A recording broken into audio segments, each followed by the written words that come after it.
مقصد یہ ہے کہ میں خراج عقیدت پیش کرنے آیا ہوں 2 جگہ، اور دونوں ایسی جگہ ہیں کہ جس سے زیادہ کسی کوئی حقدار نہیں ہے کہ انہیں خراج عقیدت پیش کیا جائے۔ ایک تو ہمارا قائد ہے جس نے ہمیں وہ رستہ بتایا اور پھر چل کر دکھایا کہ تم نے چلنا بھی ایسے ہے، اٹھنا بھی ایسے ہے، بیٹھنا بھی ایسے ہے، بات بھی ایسے کرنی ہے۔ جب ظالم آ جائے تو اس کی آنکھ میں آنکھ کیسے ڈالنی ہے، اور جو اپنے آ جائے تو ان کے سامنے کیسے بات کرنی ہے۔ اس نے بتایا کہ میں تجھ کو بتاتا ہوں تقدیر امم کیا ہے، میں تجھ کو بتاتا ہوں تقدیر امم کیا ہے۔ شمشیر و سنا اول، شمشیر و سنا اول، طاؤس و رباب آخر۔ یہ طاؤس و رباب ہے نا،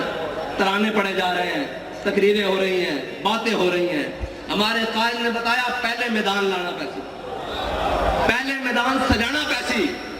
پھر طاؤس اور رباب کا تھوڑے پیچھے پیچھے لگے پھرن گے، سارا کچھ لگا پھرے گا۔ شمشیر و سنا اول،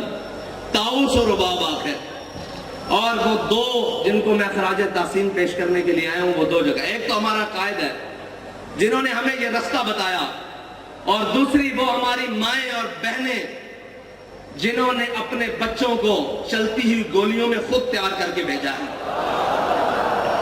جنہوں نے ان حالات میں جب بھائی بھائی کا ساتھ چھوڑ جاتا ہے، جب اولاد ماں باپ کو چھوڑ جاتی ہے، جب اتنے مشکل حالات میں کوئی رشتہ قائم نہیں رہتا، ان حالات میں بھی اپنے شوہروں کو، بچوں کو، بیٹوں کو، بھائیوں کو تیار کر کے بھیجا ہے کہ جاؤ، آج حضور کے دین کو تمہارے خون کی ضرورت پڑ گئی ہے، اور تمہارے خون کی ضرورت پڑی ہے تو یاد رکھنا کہ جہاں پانی کی ضرورت ہوگی وہاں خون بہا کے آنا۔ کوئی یہ نہ کہے کہ اسلام کی مائیں بانجھ ہو چکی ہے، کوئی کفر یہ نہ سمجھے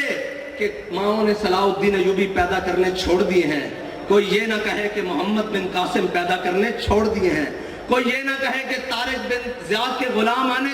ختم ہو گئے ہیں۔ جا کر یہ پیغام دے دو پورے عالم کفر کو